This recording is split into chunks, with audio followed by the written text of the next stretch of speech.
नमस्ते दोस्तों, मैं हरदीप सिंह आप सभी का अपने इस परिवार एग्ज़ाम सागर में स्वागत करता हूं।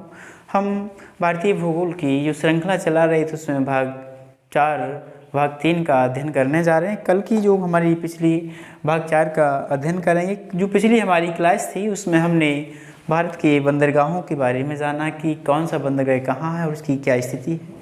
इसके बाद मैंने भारत के तटों के रूप में जाना कि भारत का ये पूर्वी तट है, ये पश्चिमी तट है। जिस प्रकार मैंने चित्रण करके उसमें समझाया था जिन दोस्तों को ये क्लास जो देख रहे हैं इसको, वो पुरानी वीडियो को देखें और उसमें उस बात को समझें। आज हमें भारतीय भूगोल के अंतर्गत भारत के राज्यों की जो पारदेशिक सीमा है, भारत की जो पड़ोसी देश हैं उसके बारे में अध्ययन करना है दोस्तों।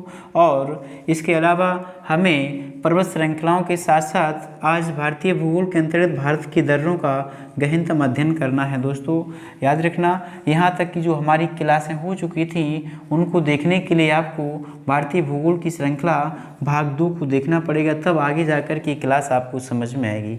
दोस्तों याद रखना कि मैंने अभी आपको यानी ये प्रायद्वीपीय भारत को समझाया। दोस्तों प्रायद्वीपीय कमी से होता है कि वह स्थल एरिया जो 3 ओर से जल से घिरा होता है, जो 3 ओर से जल से घिरा होता है वो प्रायद्वीप कहलाता है। तो ये वाला जो पार्ट होता है दोस्तों, इसे हम प्रायद्वीपीय भारत कह सकते हैं, इसे हम प्रायद्वीपीय भारत कहते हैं दोस्तों। इसके बाद हम जैसे ही आगे बढ़ें तो कर्क रेखा पर पहुंचते हैं दोस्तों। ये कर्क रेखा और कर्क रेखा किस राज्य से होकर के किस प्रकार से भारत से गुजरती है उस पर हम चर्चा करने जा रहे हैं दोस्तों।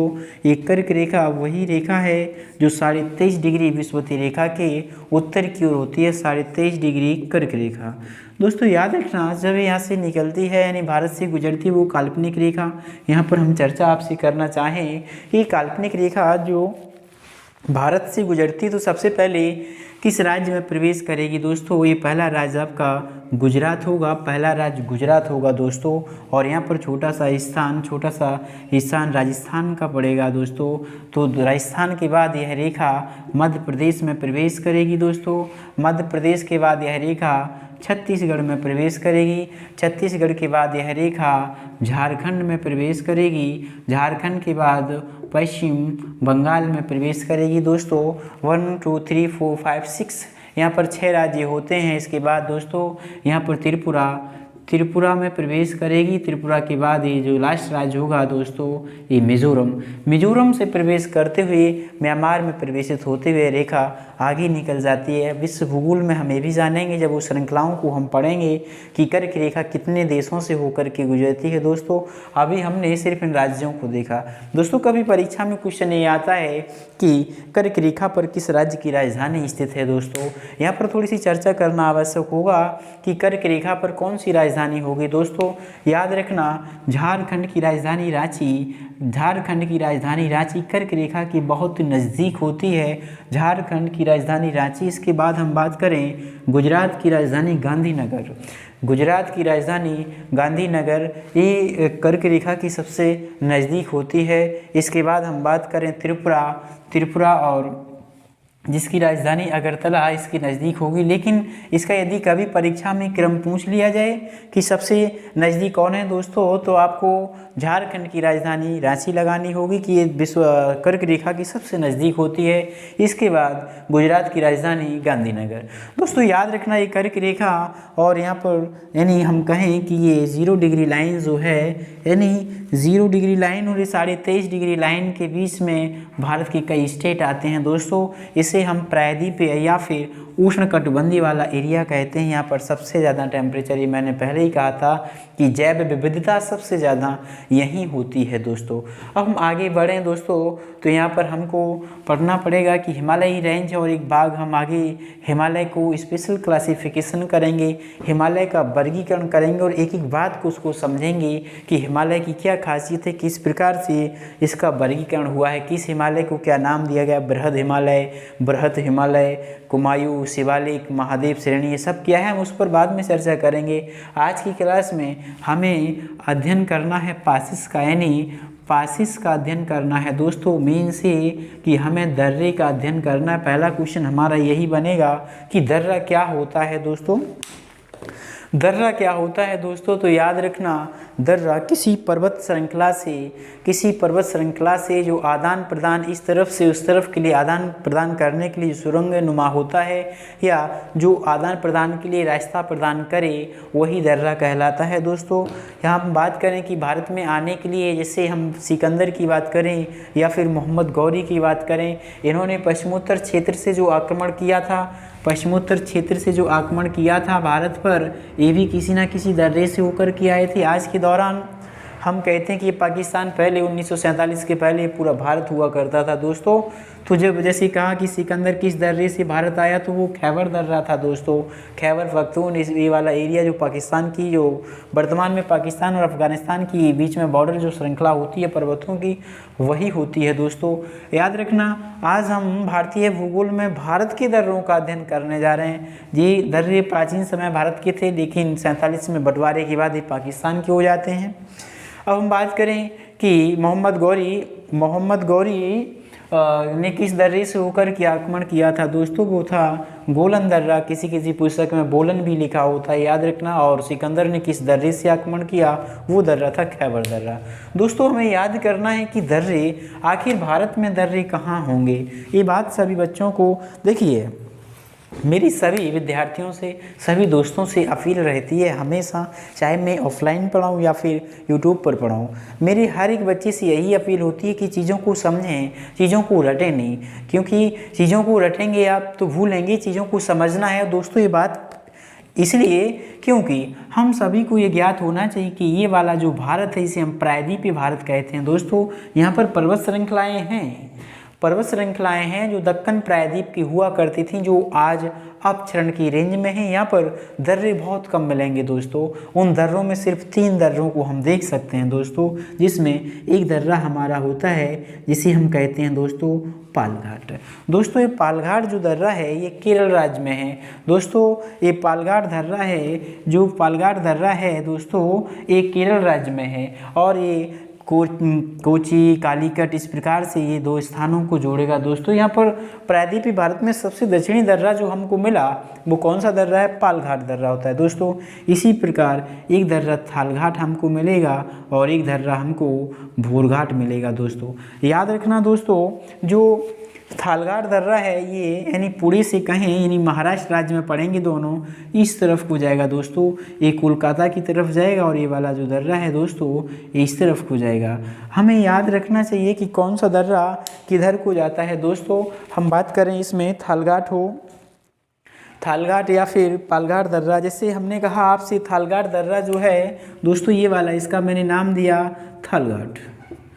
अब हमें ये याद रखना चाहिए कि दोस्तों ये थालघाट दर्रा, ये दोनों थालघाट और भोरघाट, ये दोनों महाराष्ट्र राज्य में हैं। लेकिन इसकी दिशा देखिए आप कि ये पुणे से कहाँ को जा रहा है? मध्य भारत से गुजरता हुआ दोस्तों कोलकाता की तरफ मार्ग प्रदान कर रहे हैं। इसके बाद हम बात करें भोरघाट दर्रा है दोस्तों, ये दक्षिण भारत की तरफ जाता है, यानी इस तरफ को जाता है। तो हमें कहें कि प्रायद्वीपीय भारत में हमें सिर्फ 3 दर्रे पढ़ने पड़े। यहाँ पर आगे बढ़ें तो अभी हमने भाइयों ये थालघाट और भोरघाट को पढ़ा है। हम आगे उत्तर भारत में सबसे ज़्यादा जो दर्रे हमको मिलेंगे, सबसे ज़्यादा दर्रे जो मिलेंगे वो हिमालयी रेंज में मिलेंगे आपको। और हिमालयी रेंज में जिन दर्रों का हमें अध्ययन करना है, हमारी परीक्षा में बार बार इनसे क्वेश्चन पूछे जाते हैं कि कौन सा दर्रा कहाँ होता है। भाइयों याद रखना कि जो सबसे पहला दर्रा जो सबसे ऊंचाई पर स्थित होता है, इसका नाम है काराकोरम दर्रा। काराकोरम दर्रा याद रखना दोस्तों, ये सबसे ऊंचाई पर स्थित होता है, काराकोरम श्रृंखला में होता है। सबसे ऊंचाई पर स्थित दर्रा होता है जो किस राज्य में होगा? ये जम्मू कश्मीर राज्य में होगा। इसके बाद हम बात करें तो इसके बाद जोजिला दर्रा, बुर्जिल दर्रा, जो बुर्जिल दर्रा होता है दोस्तों, बुर्जिल दर्रा जो होता है, बुर्जिल जो गिलगिट को श्रीनगर से जोड़ता है, गिलगिट को, ये हमें याद करना पड़ेगा बच्चों। याद रखना कि हमें ये कभी कभी क्वेश्चन आ जाता है कि बुर्जिल दर्रा किस किस को जोड़ता है। तो बुर्जिल दर्रा को हम याद करेंगे कि ये जो बुर्जिल दर्रा है किस किस को जोड़ेगा? गिलगिट को श्रीनगर से जोड़ता है। गिलगिट हम यहाँ पर लिख दें कि बुर्जिल दर्रा किसको जोड़ेगा? गिलगिट, यानी गिलगिट गिलगिट को किसके जोड़ेगा, किससे, श्रीनगर से जोड़ेगा, गिलगिट को श्रीनगर से जोड़ेगा। दोस्तों ये याद रखना, ये बुर्जिल दर्रा था। इसके बाद हम बात करें पीर पंजाल दर्रा। दोस्तों पीर पंजाल दर्रा जो होता है, पीर पंजाल दर्रा, ये पीर पंजाल दर्रा पीर पंजाल कुलगांव से कोठी के रास्ता प्रदान करता है। पीर पंजाल इसको हम कहें कि कहाँ से कहाँ को जोड़ता है, कुलगांव, कुलगांव से कोठी के लिए मार्ग प्रदान करता है। दोस्तों ये याद रखना, कोठी को मार्ग प्रदान करता है। ये पीर पंजाल दर्रा था दोस्तों, ये काराकोरम दर्रा, ये बुर्जिल दर्रा था। हम बात करें बनिहाल दर्रे की, बात करना चाह रहे हैं हम आपसे कि बनिहाल दर्रा किस किस को जोड़ता है। तो याद रखना भाइयों कि जो बनिहाल दर्रा है ये वाला, ये जो बनिहाल दर्रा है, बनिहाल दर्रा ये किस किस को जोड़ेगा, ये कई बार परीक्षा में पूछा गया है। याद रखना भाइयों कि जम्मू और कश्मीर को आपस में जोड़ने वाला, यानी जम्मू को किससे जोड़ेगा, श्रीनगर से जोड़ेगा। जम्मू को श्रीनगर से जोड़ने वाला ये दर्रा होता है, इसे हम बनिहाल दर्रा कहते हैं। इसके बाद एक और दर्रा हमारे पास बचता है, इसे हम कहते हैं जोजिला। जोजिला दर्रे की बात और करें यहाँ पर, जोजिला, ये जोजिला दर्रा जो होता है दोस्तों, ये जोजिला दर्रा लेह से श्रीनगर को जोड़ता है। लेह से श्रीनगर को जोड़ता है। अब हम यहाँ पर एक बार रिपीट कर दें कि जम्मू कश्मीर में हमने 5 दर्रों को पढ़ा, ऐसे दर्रे जो पर्वत श्रृंखलाओं से मार्ग प्रदान कर रहे। एक बार आप इनका रिवीजन करेंगे कि काराकोरम दर्रा भारत का सबसे उत्तरी यानी सबसे ऊंचाई पर स्थित दर्रा होता है जो जम्मू कश्मीर राज्य में होता है। इसके बाद मैंने कहा आपसे ये बनिहाल दर्रा था जो जम्मू से श्रीनगर को जोड़ रहा था। इसके बाद मैंने आपसे कहा ये बुर्जिल दर्रा था। बुर्जिल दर्रा जो है, बुर्जिल दर्रा वो किस को जोड़ रहा था, ये बुर्जिल दर्रा गिलगिट को श्रीनगर से जोड़ रहा था। इसके बाद मैंने कहा कि जोजिला दर्रा, और इस जोजिला दर्रे में हम कहें कि लेह से श्रीनगर को जोड़ रहा था। इसके बाद पीर पंजाल, जो पीर पंजाल है ये वाला, जो पीर पंजाल कुलगांव से कोठी के लिए मार्ग प्रदान करता है। याद रखना दोस्तों कि ये वाला जो जम्मू कश्मीर में जो हमने दर्रे पढ़े, इसमें 5 दर्रों को हमने देखा, 5 दर्रों को। इनके नाम बच्चों को याद होना चाहिए कि 5 दर्रे वो कौन से हैं और किस स्थान को ये आपस में जोड़ते हैं। इसके बाद हिमालयी रेंज में पड़ने वाले भाई दर्रे कहाँ होंगे, हमें याद होना चाहिए दर्रे वहीं होंगे जहाँ पर्वत श्रृंखलाएँ होंगी, और पर्वत श्रृंखलाएँ भारत में हिमालयी रेंज यानी जितने भी दर्रे होंगे वो सभी हिमालयन रेंज में होंगे। अब हम आगे आएँ तो हिमाचल प्रदेश यहाँ पर हमको मिलेगा, हिमाचल प्रदेश। और हिमाचल प्रदेश में जो दर्रे हमें पढ़ने हैं उनकी हम आपसे बात करें कि हिमाचल प्रदेश में सिपकीला, रोहतांग और बड़ा लाचा दर्रा हमको पढ़ने को मिलेगा। हिमाचल प्रदेश में हिमाचल प्रदेश में कौन से दर्रे हमको पढ़ने पड़ेंगे, सिपकीला दर्रा और रोहतांग दर्रा और बड़ा लाचा दर्रा। भाइयों याद रखना ये 3 दर्रे हमें हिमाचल प्रदेश में पढ़ने पड़ेंगे, इसमें सिपकीला दर्रा हो, रोहतांग दर्रा हो और बड़ा लाचा दर्रा हो। याद रखना ये जो हिमाचल प्रदेश है यहाँ की हम आपसे बात करें, ये जो दर्रे यहाँ पर पढ़ेंगे इनके नाम मैंने आपको बताए हैं। इस प्रकार से ये 3 दर्रे हैं और ये मार्ग प्रदान करते हैं, यानी वो तिब्बत, ये 12 जो तिब्बत का पठार था 1950 में जिसे चाइना ने हड़प लिया, वो वहाँ पर ये यानी जोड़ने वाले ये दर्रे होते हैं। और ये दर्रे हमारे कई वनडे एग्जाम में पूछे जाते हैं कि कौन सा दर्रा कहाँ है। याद रखना प्यारे बच्चों कि ये जो दर्रे पढ़ेंगे, 3 जो दर्रे हिमाचल प्रदेश में पढ़ेंगे। अब इसके बाद हम आएँ तो हमें उत्तराखंड को पढ़ना पड़ेगा। उत्तराखंड में भी कुछ दर्रे हमको देखने को मिलेंगे और कुछ दर्रों में हम आपसे कहें जिसमें 3 या 4 दर्रे प्रमुख होंगे। 3 दर्रों की हम बात करें कि माना दर्रा, नीति दर्रा और लिपुलेख दर्रा। माना दर्रा और नीति दर्रा और लिपुलेख दर्रा। माना दर्रा, माना दर्रा और नीति दर्रा और लिपुलेख दर्रा। दोस्तों याद रखना ये तीनों दर्रे उत्तराखंड में पड़ेंगे। उत्तराखंड के बाद भाइयों उत्तराखंड यहाँ ये वाला जो पार्ट था यहाँ पर हम दिखाए, लेकिन यहाँ से फिर नेपाल राज्य लग जाता है और इसके नीचे जो है वो उत्तर प्रदेश होता है, तो यहाँ से हमें कोई दर्रा देखने को नहीं मिलेगा। तो हमने 5 दर्रों को जम्मू कश्मीर में पढ़ा, 3 दर्रों को हिमाचल प्रदेश में पढ़ा और ये 3 दर्रों को हमने उत्तराखंड में पढ़ा, माना दर्रा, नीति दर्रा और लिपुलेख दर्रा। इसके बाद हम यहाँ पर आए, ये भारतीय राज्य सिक्किम, एक ऐसा राज्य दोस्तों, एक ऐसा राज्य जो 3 देशों से सीमा साझा करता हो, 3 देशों से सीमा साझा बनाता हो, जिसमें एक राज्य आपका इस तरफ को, जिसके पश्चिम की ओर नेपाल हो, जिसके पूर्व की ओर भूटान हो और जिसके उत्तर की ओर चीन हो। इंडियन पॉलिटी में हमने देखा कि किस वर्ष 1974 में इसे आरक्षित राज्य में रखा गया दोस्तों, और 1975 में वो अमेंडमेंट यानी 75 जिसमें हमें कहें कि इसे पूर्ण राज्य का दर्जा दिया गया, वो 1976 की बात होती है। हम बात करें कि यहाँ पर कौन से दर्रे होंगे, तो सभी बच्चों ने इस दर्रे का नाम पढ़ा होगा और इस दर्रे का नाम है नाथुला दर्रा। दोस्तों याद रखना, ये नाथुला दर्रा से बहुत क्वेश्चन आता है कि, तो दोस्तों हमने देखा कि ये नाथुला दर्रा, अब हमें देखना पड़ेगा कि नाथुला दर्रा यानी सिक्किम राज्य है, ये सिक्किम राज्य में, तो यहाँ पर ये चित्रण करके हम देखें कि सिक्किम राज्य में नाथुला दर्रा जो है वो चीन के लिए मार्ग प्रदान करता है, चीन के लिए मार्ग प्रदान करने वाला नाथुला दर्रा होता है। और नाथुला दर्रा के पश्चिम की ओर एक और दर्रा होता है दोस्तों, उस दर्रे का नाम होता है दोस्तों जयलेपला दर्रा।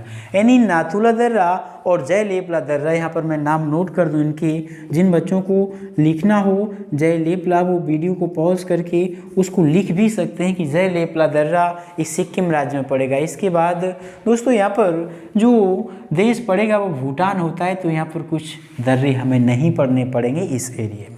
इस एरिया में हमें एक भी दर्रा नहीं पढ़ना पड़ेगा। हम आगे आए तो यहाँ पर कुछ दर्रों को हमें देखना पड़ेगा, और यहाँ पर सबसे पहले ये जो दर्रा हमको मिलेगा जिसका नाम है बोमीडीला दर्रा। देखिए यहाँ पर मैं नाम नोट करता हूँ इसका, बोमीडीला दर्रा। अब दोस्तों ये बात मैं आपसे अपेक्षा रखूँगा, जब आप मेरी बराबर क्लास ले रहे हैं तो मेरी आपसे भी अपेक्षा होगी कि आप ये कह सकते हैं कि भारत का सबसे पूर्वी राज्य कौन सा है, ये अरुणाचल प्रदेश में पड़ेगा बोमीडीला दर्रा। इसके बाद यांग्याप दर्रा यहाँ पर दोस्तों ये पड़ेगा आपका यांग्याप दर्रा। इसके बाद पड़ेगा दिफू दर्रा। ये 3 दर्रे हमने अरुणाचल प्रदेश में पढ़े हैं दोस्तों।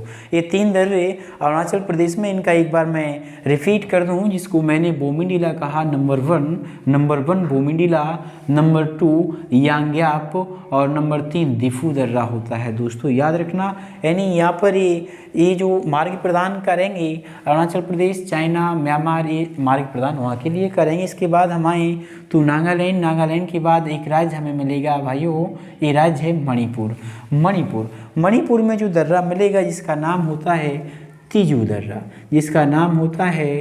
तिजू दर्रा। ये हमने दर्रों की क्लास में आपको एक दर्रों को समझाया है कि कौन सा दर्रा कहाँ पड़ेगा। और दोस्तों से अपेक्षा है हमारी, ये अपेक्षा आप लोगों से होगी कि आपको भारतीय भूगोल का मैप आपके दिमाग में बसा होना चाहिए। यदि कोई आपसे कोई क्वेश्चन पूछता है तो आपको पूरा पिक्चर इसके दिमाग में आ जाना चाहिए कि भाई यहाँ की चर्चा हो रही है, इसकी क्या स्थिति है, ये हम देखना चाहते थे। अब हम बात करें उत्तर भारत में हमारे पड़ोसी देशों की बात करना चाहें कि भारत के पड़ोसी राज्यों में क्या है। पड़ोसी राज्य, भारत के पड़ोसी राज्य हमारी अगली हेडिंग होगी भारत के पड़ोसी राज्य। भारत के पड़ोसी राज्यों में सबसे पहले हम दक्षिण से आरंभ करेंगे। दक्षिण से भाइयों यहाँ पर देखिएगा, ये जो आप चित्रण देख रहे हैं यहाँ पर, ये वाला जो चित्रण ये दिखाई दे रहा है, नहीं दिखाई दे रहा है, तो देखिए दोस्तों यहाँ पर जो दक्षिण भारत यहाँ पर दिखाई नहीं दे रहा है, मैं अभी इसको सही करता हूँ। दक्षिण भारत का ये मानचित्र हमारे पास है, ये वाला ये मानचित्र हमारे पास है। बच्चों को याद है कि इस तरफ बंगाल की खाड़ी है, बंगाल की खाड़ी, इस तरफ बंगाल की खाड़ी है और इस तरफ अरब सागर है, अरब सागर। बच्चों से एक अपेक्षा होगी हमारे दोस्तों से जो हमारी इस वीडियो को देख रहे हैं कि जब भी आप इसका अध्ययन करें तो आप मानचित्र को ओपन करके इसका अध्ययन करें, और जो भी राइटर्स की पुस्तक आप पढ़ते हैं आप पढ़िए उसको। और यदि कोई दुविधा रहे, कोई डाउट रहे तो आप मुझसे आप संपर्क कर सकते हैं और मुझसे पूछ सकते हैं। देखिए यहाँ पर हम बात करें कि यहाँ पर पड़ोसी राज्यों को हमें पढ़ना है। सबसे पहले हम श्रीलंका को लेते हैं, ये वाला श्रीलंका। ये नारियल की आकार जैसी आकृति में दिखता है, जिसे हम पूर्व का मोती बोला करते थे उस दौरान। आज के दौरान हम इसे श्रीलंका कहते हैं। श्रीलंका, श्रीलंका की हम बात करें, यहाँ पर भारतीय राज्य तमिलनाडु होता है दोस्तों, तमिलनाडु। अब हमें यहाँ ये देखना है कि किससे जुड़ा होता है, तो एक जल संधि यानी जल के द्वारा की गई संधि, यानी एक ऐसा एरिया जल का जो स्थलों को जोड़ता है उसको जल संधि, सीधा सा है। कई जल संधियाँ हमको पढ़नी पड़ेंगी विश्व भूगोल में, और उन जल संधियों को हम एक एक जल संधि को पढ़ेंगे कि कौन सी जल संधि कहाँ है, लेकिन हम भारतीय परिप्रेक्ष्य में सिर्फ एक जल संधि पढ़ रहे हैं और ये जल संधि ये है। आप देखिए कहीं इस तरफ से बंगाल की खाड़ी का जल यानी पानी और यहाँ से अरब सागर जो जोड़ने वाला एरिया होता है भाइयों, ये जो जोड़ने वाला एरिया क्या कहेंगे आप, इसको हम जल संधि कह सकते हैं। बहुत अच्छा, और नामकरण है इसका पाक जल संधि, पाक जल संधि, पाक जल संधि। दोस्तों याद रखना इसका नाम पाक जल संधि है, पाकिस्तान की नहीं है। नाम पाक होने से पाकिस्तान की नहीं हो जाएगी ये, याद रखना। ये पाक जल संधि किस किस के बीच में है या किस किस को पृथक करती है, तो भारत को श्रीलंका से पृथक करती है। यहीं पर आदम का पुल बोला जाता है, या फिर हम कहें यहाँ पर आदम का पुल या सेतु समुद्रम। यहाँ पर नाम नोट करता हूँ मैं, आदम का पुल, आदम का पुल, आदम का पुल, और यहाँ पर सेतु समुद्रम, सेतु समुद्रम, सेतु समुद्रम। दोस्तों याद रखना ये दोनों ये तीन जो शब्दावली मैंने यहाँ पर लिखी हैं, पाक जल संधि हो, आदम का पुल हो, या फिर सेतु समुद्रम या रामेश्वरम, जो नाम पुस्तकों में आते हैं, वो दोस्तों यही एरिया होता है। यहाँ पर भारत और श्रीलंका का जो संबंध है वो यहीं से किस प्रकार से किस जल संधि से जुड़े हैं हमें याद होना चाहिए। वो जल संधि पाक जल संधि होती है। इसके ऐतिहासिक पहलुओं पर हम बात करें तो चोल शासक एक ऐसे एकमात्र भारतीय इतिहास में एकमात्र अपवाद स्वरूप शासक देखने को मिले जिन्होंने किसी दूसरे देश की ज़मीन पर आक्रमण किया, उस पर कब्जा किया। वो चोल साम्राज्य थे, जिसमें हमने नाम पढ़ा राजराज प्रथम, राजेंद्र प्रथम। राजराज प्रथम ने तो आधा श्रीलंका जीता, राजेंद्र प्रथम ने पूरी श्रीलंका को जीत लिया था। तो वो बात अलग है, उस दौरान की बात थी, क्योंकि उनकी जो सेना थी चोल साम्राज्य की, वो नौसेना उनकी बहुत मजबूत थी। जिनकी नौसेना मजबूत हो वो अपना विस्तार करेंगे। अब हम आगे आए, यहाँ पर पड़ोसी राज्य हमारी हेडिंग बनी हुई थी। तो हमने यहाँ पर कल की क्लास में देखा था दोस्तों, कल की क्लास में हमने ये देखा था कि जो 8 डिग्री चैनल था भाइयों, 8 डिग्री चैनल जो था, 8 डिग्री चैनल और 9 डिग्री चैनल में कल मैंने पढ़ा। चैनल कोई और नाम नहीं दिया था, अक्षांश था। यानी 8 डिग्री चैनल ये देश है मालदीव। कौन सा देश है? मालदीव, मालदीव। दोस्तों याद रखना ये जो मालदीव है इसकी राजधानी माले हिंद महासागर में उपस्थित है द्वीप। 8 डिग्री चैनल के माध्यम से पृथक होता है। इस द्वीप का नाम होता है मिनिकाय, मिनिकाय। कई परीक्षाओं में क्वेश्चन आता है मिनिकाय, कई परीक्षाओं में क्वेश्चन आता है कि 8 डिग्री चैनल किसको पृथक करता है, तो मालदीव को मिनिकाय से करेगा। और इसके बाद हम बात करें कि 9 डिग्री चैनल किसको पृथक करेगा, तो मिनिकाय और लक्षद्वीप की जो राजधानी कवारती होता है, क्योंकि द्वीपों का समूह है लक्षद्वीप, लक्षद्वीप। याद रखना ये लक्षद्वीप भारतीय केंद्र शासित प्रदेश। तो हम बात पड़ोसी राज्यों की कर रहे थे, जिसमें हमें मालदीव को पढ़ना है। तो मालदीव सबसे ज़्यादा नज़दीक हमारा श्रीलंका होगा, इसके बाद मालदीव होगा। हम आगे को बढ़ें तो अगला हमारा जो पड़ोसी राज्य होगा, अगला जो हमारा पड़ोसी राज्य है उस पर हम चर्चा करने जा रहे हैं आपसे। देखिएगा अगला पड़ोसी राज्य हमारा पाकिस्तान होगा। साथियों आज की क्लास में हमने जो भी देखा लगभग हमने उसमें आज दर्रों को देखा भारत की, और ये कर्क रेखा कहाँ से गुजरती है उसका पारदेशिक क्षेत्र देखा।